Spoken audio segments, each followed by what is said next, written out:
Good morning everybody. Welcome to एस्कॉस online classes. आज का जो वीडियो है वो बीकॉम पार्ट 1 और चैप्टर हायर परचेज सिस्टम। आज मैंने एक नया हेडलाइन भी जोड़ा है, फुल कंसेप्ट के साथ हायर परचेज सिस्टम पढ़ें। तो बच्चों, आज जो मैंने वीडियो बनाया है वो मैंने पहले ही बताया कि बीकॉम पार्ट 1 के लिए ये वीडियो बना है और प्रश्न नंबर आपके स्क्रीन पे है जो आप देखेंगे। प्रश्न नंबर का जो सॉल्यूशन आज होगा वो क्वेश्चन नंबर 18 का होने वाला है, इसलिए ध्यान से कंसस होके इस प्रश्न को आप देखेंगे। अब आपके सामने स्क्रीन पर प्रश्न आया है। क्वेश्चन नंबर 18 लिख रहा है, on 1 April 2014 Amar purchase on hire purchase system from Bihari plant value at ₹22,305, मतलब 22,305।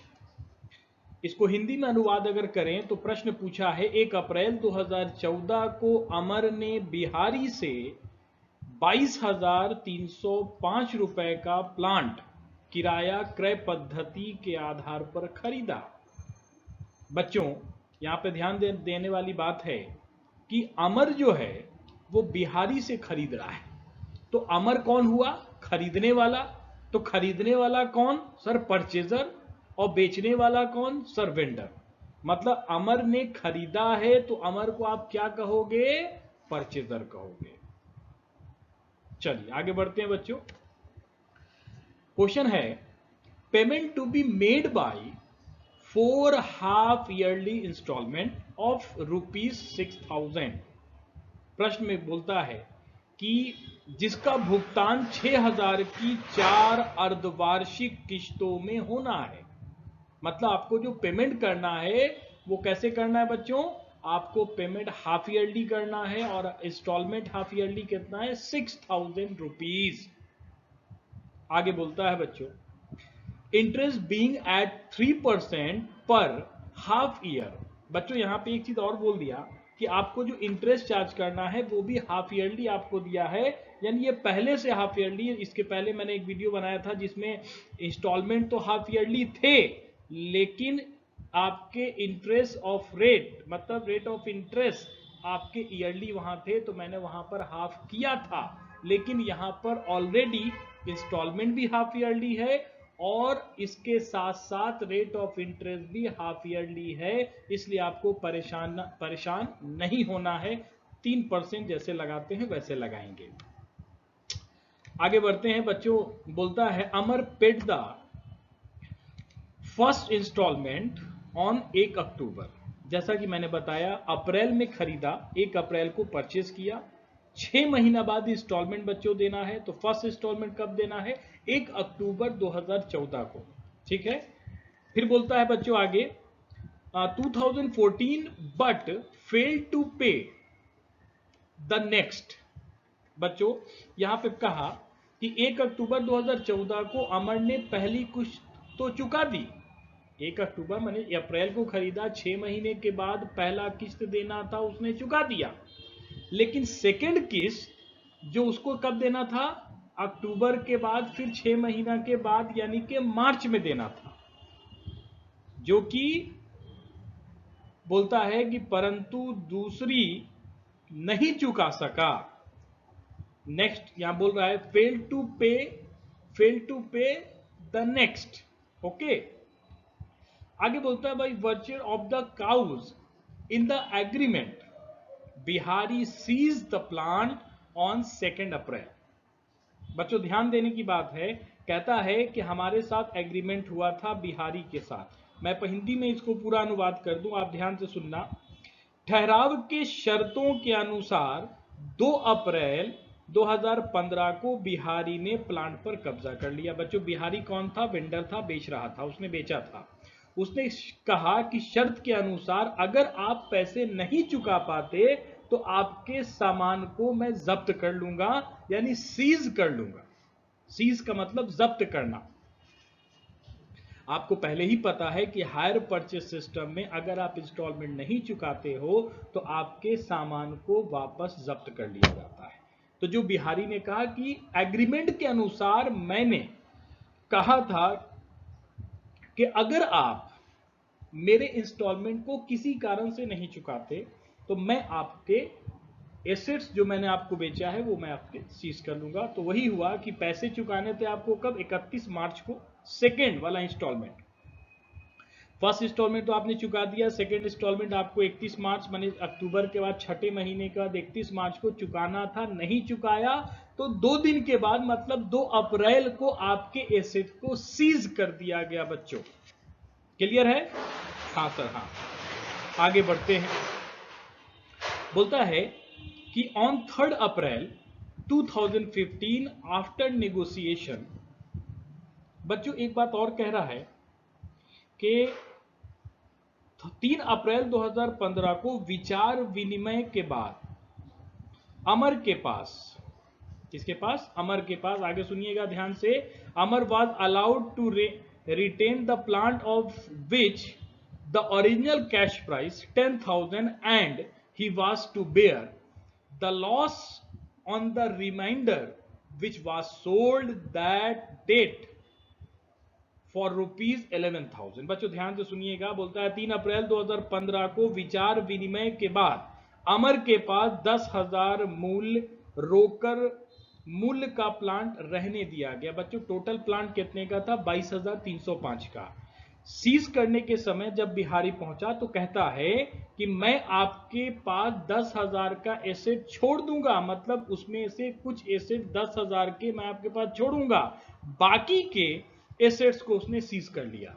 अब आप सोचते होंगे कि सर ऐसा क्यों हुआ? ऐसा इसलिए हुआ क्योंकि वेंडर ने यह रियायत दिया कि आपने चूंकि कुछ पैसे हमको इंस्टॉलमेंट में एक इंस्टॉलमेंट दे चुके हैं, इसलिए मैं आपको 10,000 की संपत्ति, 10,000 का एसेट छोड़कर बाकी के जो एसेट्स है, बच्चे ध्यान से सुनिएगा, 22,305 का एसेट्स है, 10,000 बिहारी ने आपके पास ही छोड़ दिया, बाकी जो भी बचा वो अपने पास ले आया। और कहता है आगे, और शेष पर मतलब बाकी कितने बचे? 22,305 में 10,000 आपके पास छोड़ दिया तो 12,305 शेष बच गए ना। तो बाकी बोलता है कि हिंदी प्रश्न में आपको हिंदी अनुवाद कर रहा हूं, ध्यान से सुनना बिहार बोर्ड वाले बच्चे। शेष पर, शेष मतलब 12,305 हानि सहनी पड़ी जिसे उसी दिन 11,000 में बेच दिया गया। बच्चों जो उसने सीज किया था, जो उसने जब्त किया था, उस एसेट्स को 11,000 में बेचा है। कैसे बेचा वो मैं आपको बाद में बताऊंगा, अभी बस प्रश्न समझना।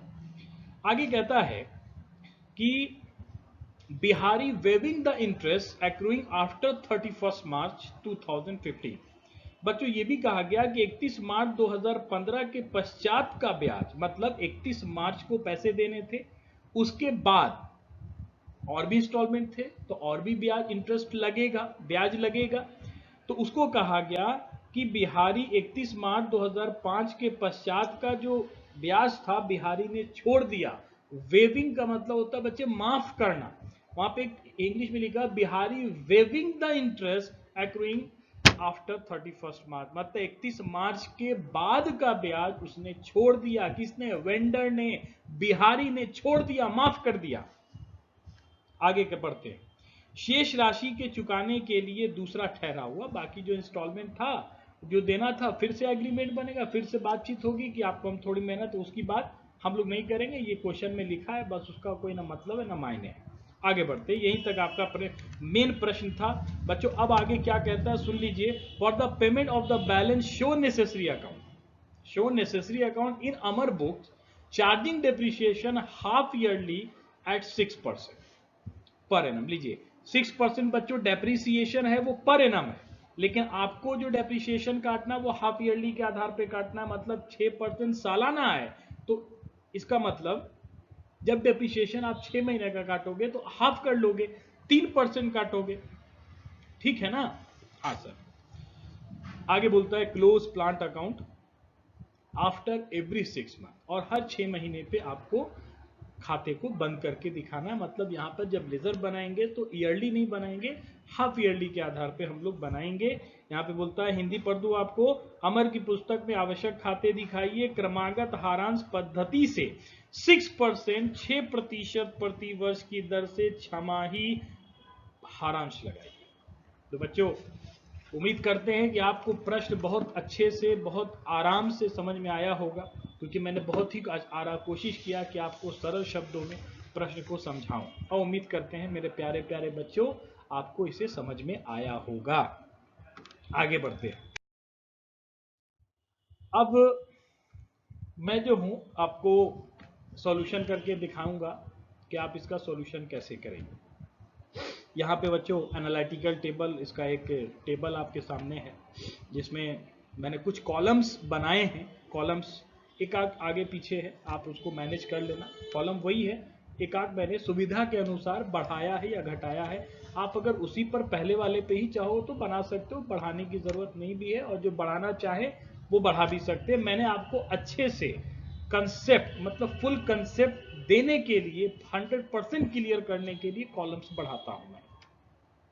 सबसे पहला जो कॉलम मैंने बनाया है इस बार, वो कॉलम बच्चों आपके सामने है, इंस्टॉलमेंट ड्यू ऑन, मतलब इंस्टॉलमेंट का जो डेट है वो किस किस डेट में ड्यू होगा, ये है। उसके बाद बच्चों आउटस्टैंडिंग कैश प्राइस, फिर कैलकुलेशन ऑफ इंटरेस्ट, फिर मैंने इंस्टॉलमेंट का 3 कॉलम, इंस्टॉलमेंट को 3 कॉलम में बांटा। पहले भी बांटते थे, पहला होता था इंटरेस्ट, दूसरा इंस्टॉलमेंट जिसको मैंने इस बार कैश प्राइस लिखा है, और लास्ट में टोटल होता है। क्लियर है, आपको इतना पता है। आगे बढ़ते हैं बच्चों। सबसे पहले याद करना, प्रश्न में था 1 अप्रैल को हमने एसेट्स खरीदा जिसका कैश प्राइस कितना था, 22,305। 22,305 में डाउन पेमेंट तो कुछ था ही नहीं। जब डाउन पेमेंट नहीं था तो घटाएंगे? बिल्कुल नहीं घटाएंगे। तो इसका मतलब डायरेक्ट इसका हम इंटरेस्ट निकालेंगे। तो आइए, कैलकुलेशन ऑफ इंटरेस्ट कॉलम में, उसमें 3% लिखा हुआ है, प्रश्न में भी 3% था।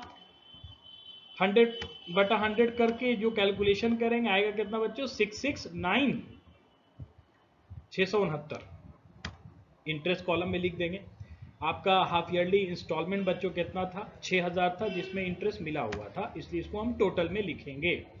6,000 में, यानी इंस्टॉलमेंट में इंटरेस्ट इंक्लूड है इसलिए घटाएंगे, और घटा के जो बचेगा वो कैश प्राइस में लिखेंगे। ये बेहतर आप जानते हैं, इस पर ज्यादा बताने की जरूरत नहीं है। आगे बढ़ते हैं। जो 5,331 रुपया जो घट के आया, 5331 जो घट के आया, वो आप लेस करते हैं, आपको पता है। लेस मैंने लिखा भी है बगल में, लेस कर देंगे तो लेस करने पे कितना आएगा बच्चों, आपको पता है। आपने देखा मैंने डेट भी लिख दिया है कि आप इंस्टॉलमेंट कब पे करोगे, तो 6 महीने के बाद, तो 6 महीने का डेट डाल दिए। मैं ये कॉलम को आप लिख भी सकते हो, नहीं भी लिख सकते, कोई जरूरत नहीं आपको लिखने की। अगर आपको लगे कि सर ये क्यों लिखे, ना लिखें तो क्या होगा, कोई जरूरत नहीं बच्चों, आप नहीं भी लिख सकते हो। मैंने सिर्फ कहा कि मैंने आपको अच्छे से कंसेप्ट, फुल कंसेप्ट देने के लिए आपको मैंने वीडियो बनाया है, और मैं कोशिश करूंगा कि आपको बहुत अच्छे से समझाऊं। तो इस कॉलम की जरूरत नहीं है, लेकिन मैंने सुविधा के अनुसार बनाया है। तो 1/10 का मतलब हुआ कि इस डेट में हम इंस्टॉलमेंट पे करेंगे 6 महीने के बाद, जैसे प्रश्न में था। चलिए लेस करते हैं बच्चों इसको। 16,974 रुपए, इसका फिर से इंटरेस्ट निकालेंगे, यानी बैलेंस, ये बैलेंसिंग फिगर है घटाने के बाद। 16,974 का 3% बच्चों निकाला मैंने, कितना आ गया, 509। 509 इंटरेस्ट में लिखेंगे, उसके बाद 6,000 रुपया टोटल है, टोटल में 509 घटाएंगे, 5,491।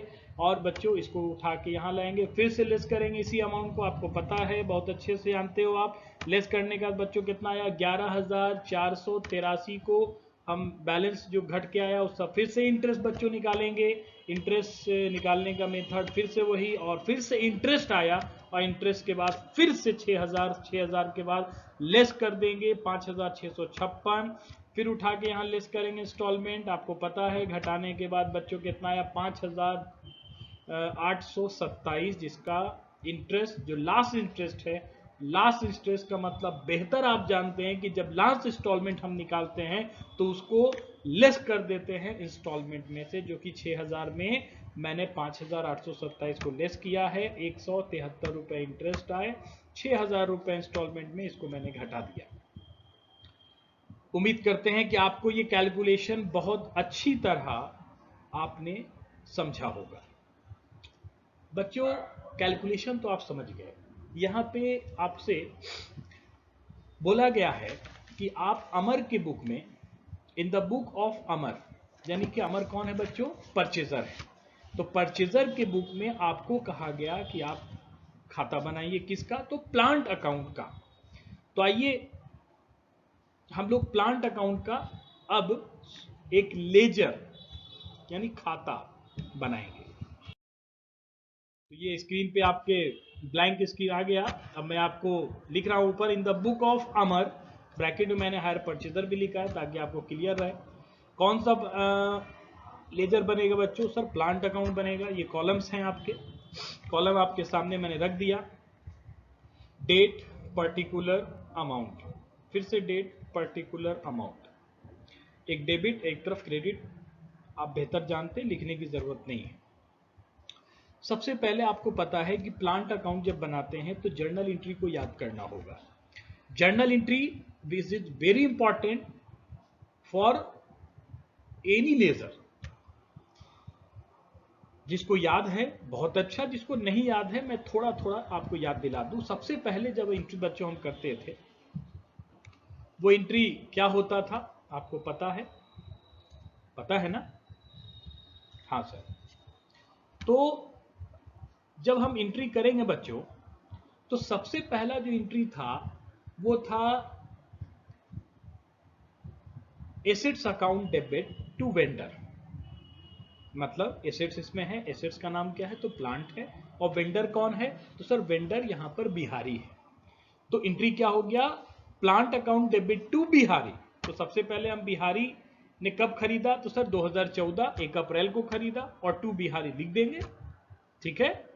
कितने में खरीदा? कैश प्राइस सर 22,305 में खरीदा। मैंने एक काम नया किया यहाँ पे बच्चों, आपकी सुविधा के अनुसार, ताकि आपको बहुत अच्छे से क्लियर हो। ध्यान से समझिएगा मेरी बात को। 22,305 का ये कैश प्राइस था। याद करना बच्चों, प्रश्न में कहा था कि पहला इंस्टॉलमेंट देने के बाद दूसरा इंस्टॉलमेंट नहीं चुकाया गया, जिसके कारण बिहारी ने 10,000 का एसेट्स आपके पास छोड़ दिया। और बाकी का एसेट्स कितना? तो दिख क्लियर है, मैंने आधा आधा कर दिया। 10,000 को अलग कर दिया जो आपका है, जो उसने जब्त नहीं किया। बाकी 12,305 जिसको वो जब्त कर रहा है। यानी याद रखना बच्चों, 10,000 जब्त नहीं हुआ है, जो आपके पास छोड़ दिया गया है, बिहारी ने छोड़ दिया अमर के पास। और 12,305 का जब्त हो गया, इसको मैंने अलग कर दिया है। क्यों किया है? लास्ट में पता चलेगा बच्चों। इससे फायदा क्या होगा? इससे फायदा यह होगा कि हमें पता है कि हमें कौन से एसेट्स को बेचना है। कहा है ना कि 10,000 छोड़कर बाकी जो एसेट्स है उसको लॉस पर हानि सहनी पड़ी, और उसने 11,000 में बेच दिया। मतलब कौन सा एसेट 11,000 में बेचा? यही 12,305 वाला। प्रश्न में कहा था ना, मैंने अपने मन से नहीं लिखा है, आपको प्रश्न पता है। आगे बढ़ते हैं। तो 10,000 एक हो गया और दूसरा हो गया 12,305, दोनों को ऐड कर लेंगे 22,305 आएगा। आइए डेप्रीशिएशन इधर निकाल लेते हैं। दूसरा एंट्री आप जानते हैं क्या होता है? तो sir depreciation account debit to asset होता है, तो बाय डेप्रीशिएशन हम लिखेंगे। तो डेप्रीशिएशन जब हम बच्चों निकालेंगे वो कितना आएगा? वो दोनों का अलग अलग निकाल लेंगे। आपको दिख रहा है पहला हुआ 300 प्लस 369.5। कैसे आया सर? डेप्रीशिएशन कितना था बच्चों? याद करो सर, 6% सालाना था, लेकिन हमको हाफ ईयरली करना था, इसलिए 6% की जगह हम कितना निकालेंगे? 3% निकालेंगे बच्चों। तो पहले मैंने 10,000 का 3% निकाला, 300। 12,305 का मैंने फिर 3% निकाला, 369.15। आप निकाल लेना कैलकुलेटर से यहां से। और इन दोनों को मैंने जोड़ दिया तो टोटल हो गया 669.15। 669 रुपीज 15 पैसे। क्लियर है? ऐसे ही हम लोग आगे बढ़ेंगे।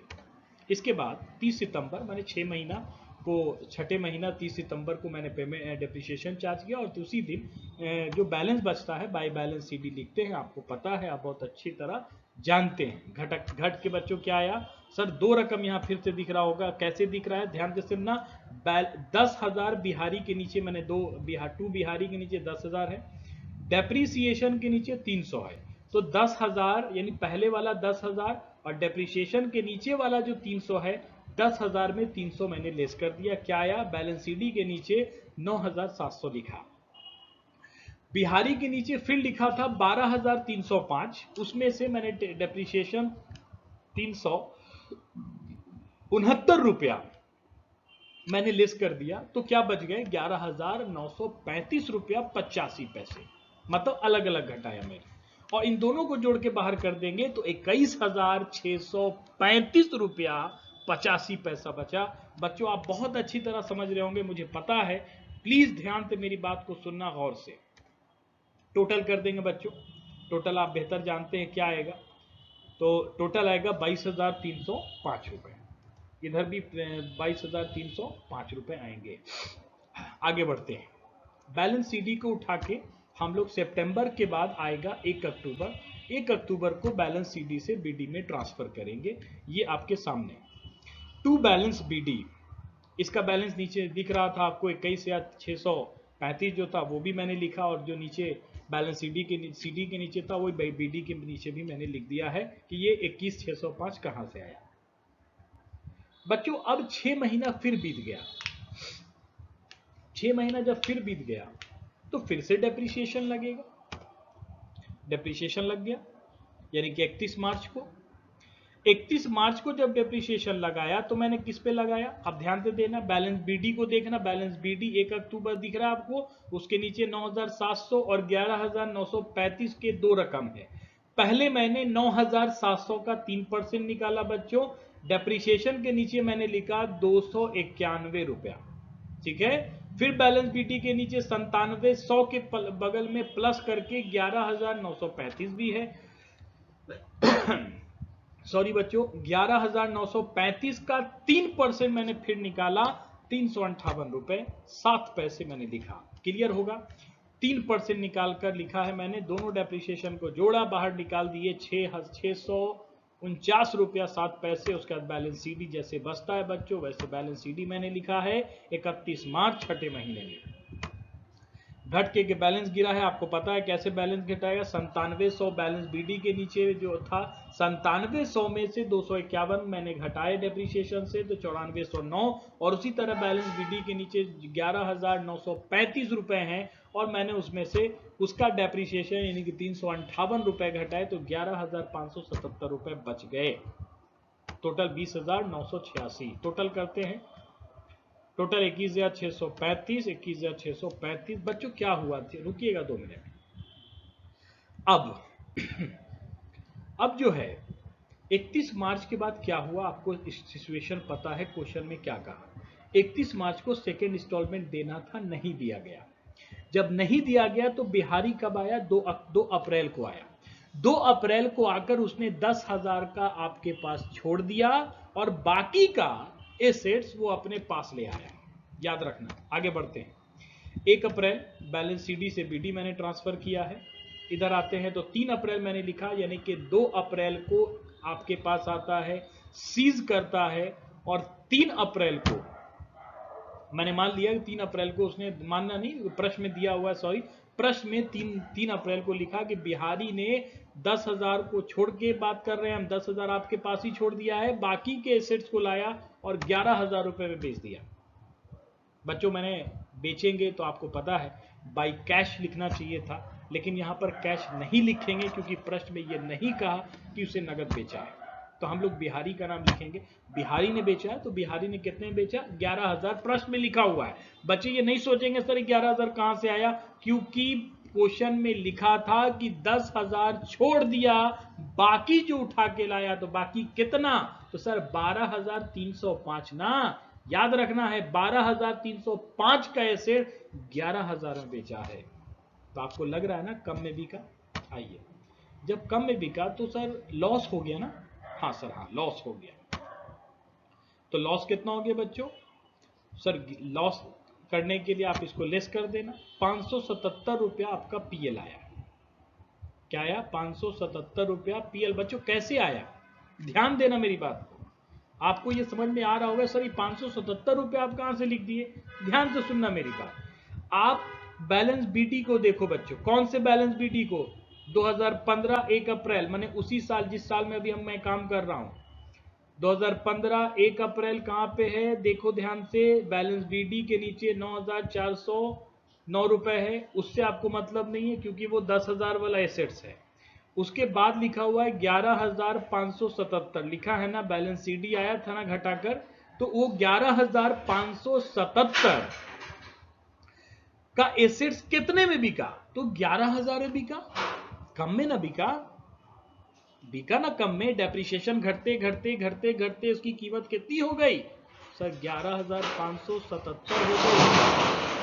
तो 11,577 का एसेट 11,000 में बेचोगे तो कितना कम में बिका? 577 रुपए कम में बिका। वो इसको मैंने लॉस कहा। आगे बढ़ते हैं। 30 अप्रैल यानी 6 महीना के बाद डेप्रिसिएशन फिर से काटेंगे। यानी कि बच्चों ध्यान देना कि कौन सा डेप्रिसिएशन कटेगा। एक 12,000 वाला मशीन बिक गया, खत्म हो गया, यानी 12 बिहारी ने उसे 11,000 में बेच दिया, तो उस पर तो अब डेप्रिसिएशन नहीं काटेंगे। नहीं सर, बिल्कुल नहीं काटेंगे। जो बच गया, तो बचा कौन? तो बचा है बच्चों कौन? डेप्रिसिएशन किसका कट रहा है? 9,409 रुपया जो बचा है वो मेरे पास है ना। ये काउंट मैं बना रहा हूं ना, तो मेरे पास अभी कितने का एसेट्स है? 9,409 रुपया एसेट्स मेरे पास है। बिहारी ने छोड़ दिया था तो उसको मैं यूज करूंगा, तो डेप्रिसिएशन तो कटेगा कि नहीं कटेगा? सर कटेगा। आइए, मैंने लिख भी दिया है बच्चों। क्या लिखा मैंने? ऑन रुपीज 9,409 इसका डेप्रिसिएशन हम काटेंगे। आइए कितना? 282 रुपया 27 पैसा जो बच जाएगा बच्चों। आपको पता है बैलेंस सीडी उसको कहते हैं। और बैलेंस सीडी आप कैसे निकालोगे? आपको पता है टोटल 20,986 में आप 11,577 और 282 रुपया घटा देना, जो बच जाएगा वो 9,126 रुपया आएगा। ये हो गया आपका टोटल रकम। तो बच्चों उम्मीद करता हूं कि आपको ये पूरा वीडियो क्वेश्चन नंबर 18 का समझ में आया होगा। और बस अब इसमें कुछ बनाना नहीं है। आप ये मत सोचना कि सर और कुछ बनाना नहीं, बिल्कुल ये कंप्लीट है। इसका कैलकुलेशन करना था और प्लांट अकाउंट बनाया था जो मैंने बना दिया। अगर ये वीडियो एक बार में क्लियर ना हो तो दोबारा देखिएगा। मेरी फुल गारंटी है कि 100% क्लियर होगी। अगर वीडियो पसंद आया है बच्चों तो प्लीज इसको सब्सक्राइब कीजिए और बेल आइकॉन जरूर दबा दीजिए ताकि मेरा लगातार वीडियो कंटिन्यू आपको पास पहुंचता रहे। और इतना ही नहीं, इस वीडियो को आप ऐसे फ्रेंड के पास सेंड करेंगे, लिंक इसका भेजेंगे ताकि दूसरे बच्चे भी इससे फायदा उठा सके। बस मेरा मकसद ये है कि आप इस लॉकडाउन में अपनी पढ़ाई को बढ़ाते रहें, खुद बढ़ते रहें और पढ़ते रहें। धन्यवाद। सभी बच्चों को मेरी बहुत बहुत शुभकामनाएं। अपना और अपने परिवार का बहुत ख्याल रखेंगे आप सब। धन्यवाद।